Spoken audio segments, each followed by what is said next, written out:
Hello, beautiful people. So, on a positive note, no bad situation lasts forever. Don't let nobody steal your joy. You know, just go through your situations gracefully. I'd rather say.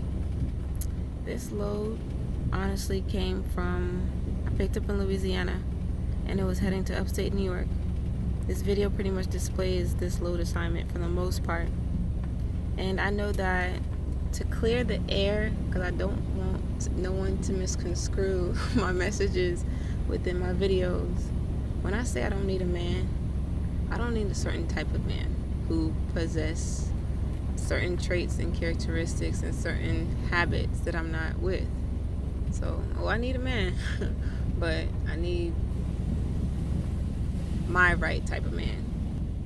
It takes a lot for a woman, a mother, a wife, to be a stay-at-home parent and instill the fundamentals of what she needs to within her seeds.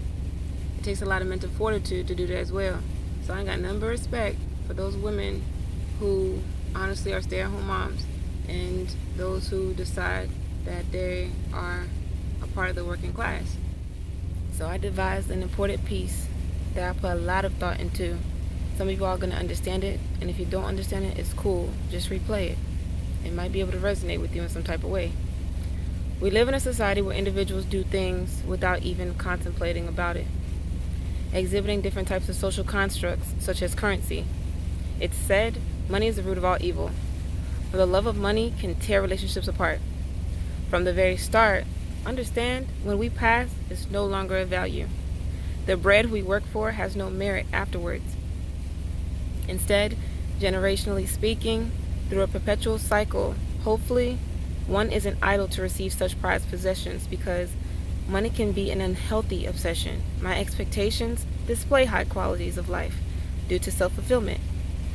Without that financial stability, my perception will never amount to my reality. Understand me. As American sociologist Charles Cooley theorized, the looking glass self, I am not who you think I am. I am not who I think I am. I am who I think you think I am. Many times, we as a society need another's conceptual validation for approval.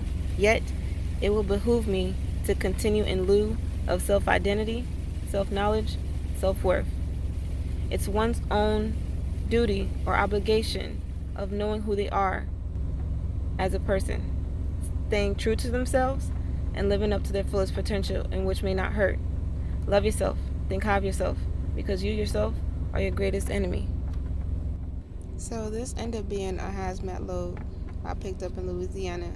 And when I say, trust in me, when I say I hate driving in the rain, especially in my car, it's just, I don't know, be frustrating. But I noticed that when I'm in the rain, in the truck, it's not as bad, and I honestly think it's because of the height of the vehicle that you just see miles ahead of you. So it's not as overbearing as it is in a car.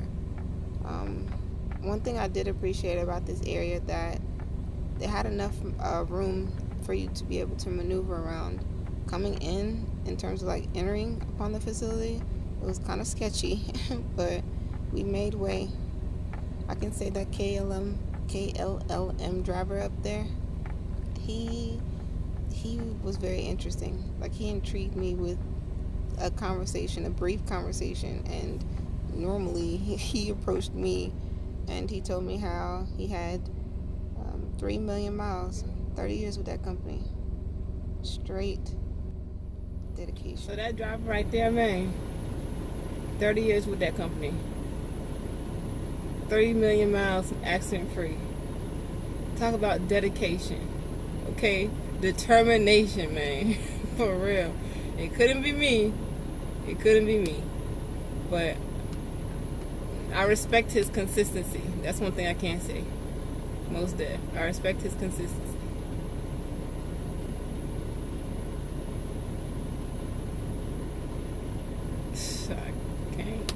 I can't. He's been in the military, Air Force, 4 years. I think he said he was married, kids and all that. You know, it was times where he was training he don't keep the same truck longer than a year. Every year he swap out a different truck.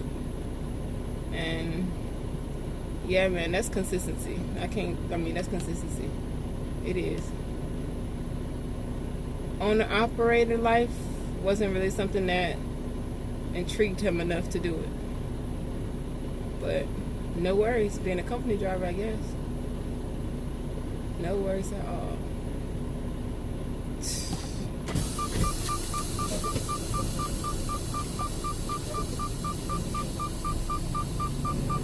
So we about to pick up this load. It's UN 3264. It's 13 pallets. Out of all the pallets, only 11 of them are hazardous materials, and 2 of them aren't. In this case, I still have to placard the trailer because it's well over 1,001 pounds of hazardous materials. So, yeah, man. Yeah, man. So as y'all can see, this is a docking area. Again, I mean, this place is not bad because it is a lot of room to like do what you gotta do.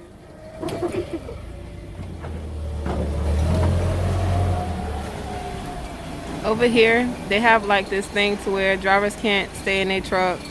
You know, key gotta be out of ignition. Driver gotta stand outside while they loading, blah, blah, blah, and whatnot. He's gonna end up loading it single all the way through and then leave 2 double totes at the end of the trailer, since it's going to be 13 altogether. My man's been working here 10 years. He enjoys his job very much.